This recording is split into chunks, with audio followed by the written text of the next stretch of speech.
Now that the election's over, the big question is what can we expect from the now inbound Trump administration? So let's keep talking about it. Ashwani, Jain, Neil Chatterjee back here on the Final Five. I want to start back with you, Ashwani, because that was the one thing he mentioned going into the break. Maybe a pardon for Hunter Biden. Is there some sort of grand gesture that you think Democrats would be receptive to from the incoming Trump administration? Well, one thing I know from our side, we're not going to incite an insurrection or storm the Capitol because we're not happy with the election results. As you heard from Vice President Harris today, she did concede, and also I think it was important that she mentioned a peaceful transfer of power.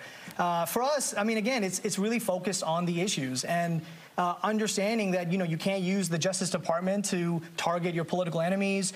You can't boast about being a dictator on day one. I mean, I think if those things that President-elect Trump has said and championed don't happen, then I think there's room for us to actually work together and make progress on a lot of issues. There are a lot of people, though, that will say when they look at some of the cases against Donald Trump that they see that targeting by way of the Biden DOJ, and they see it from that way, and maybe that may have... I haven't seen any exit polling. I haven't seen anybody who said that's what swayed their vote, but there certainly was a lot of speculation that maybe that may have turned some people. Do you believe that? I mean, when someone has 34 felony accounts, that's not, that was by a jury of his peers, right? This is not a targeted operation by the Biden DOJ. But what I will say in terms of how do we move forward, I mentioned earlier about a reckoning within the Democratic Party and the base. And you wrote, I'm going to tweet it out because you wrote a very impassioned, open letter to the Democratic Party.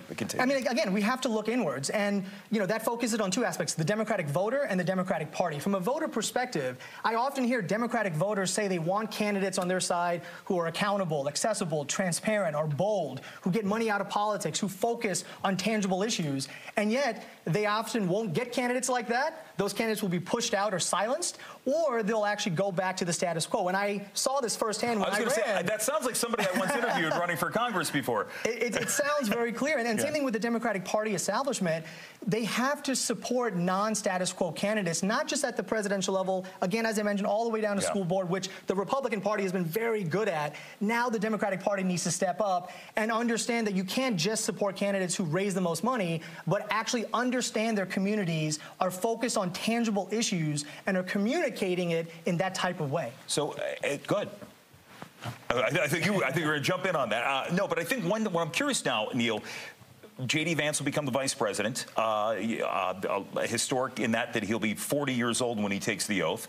Is JD Vance, is he the heir to the MAGA throne here? Is he going to continue this movement? Is Donald Trump basically saying, I'm going to give this to you when I'm done with it? It's really strange. We've not talked about a president running for one term and done at this point. Yeah, look, it's remarkable. What JD Vance did in a lot of ways, look, you and I have talked, I'm a Dodgers fan.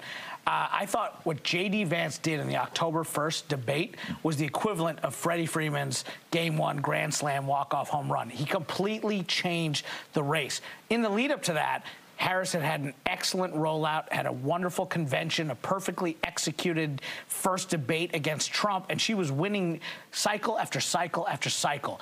And then Vance debated Walz and really prosecuted the case against the Biden-Harris administration, and in many ways kind of flipped the race. And so I think a lot of conservatives, a lot of Republicans who we weren't sure what to think of JD Vance, because he hasn't been on the scene for a very long time, were so impressed by the manner in which he composed himself, not just in the debate, but going into hostile media environments and just annihilating his questioners.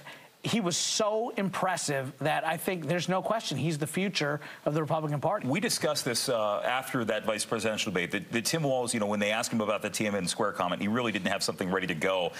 He did, I think, land a blow, not a crushing blow, but when he brought up that point at the end about admitting Donald Trump lost in 2020. But I want to go back January 6th. Let's admit that was a dark day in our nation's history.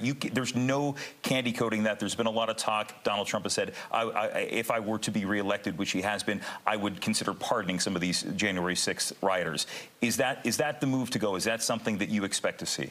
Look, I spent almost 15 years of my life working in the United States Capitol. January 6th was a tough day for me to watch, right? We have to move on as a country. The American people were fully aware of everything that transpired. They're aware of everything that Trump said. They're aware of January 6th. They were aware of everything that went on.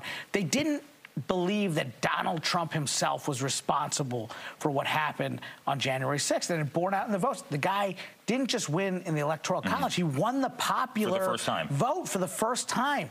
The American people judged him based on his record vis-a-vis the Biden-Harris record. And so while I'm someone who's definitely troubled by what happened on January 6th, I want to move on.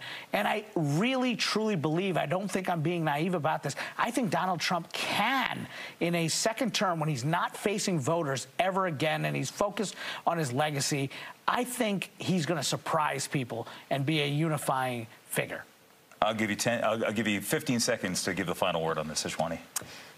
We Democrats are hurting. We need a reset, refocus, regroup, focus on issues. And I hope that President-elect Trump does not do the things that he has said he would do in terms of, abolishing the Department of Education, kicking out Muslims from this country, hurting those in the LGBTQ community, disrespecting our veterans and our fallen soldiers. I hope he doesn't do or act the way that he has portrayed himself since he came on the scene in 2015. Words are one thing, actions are another. We're going to see what transpires. If I can close with one last thing. When Obama won in 2008 and 2012, a lot of young Republicans ran for office and got elected and gave us the JD Vances and built that bench.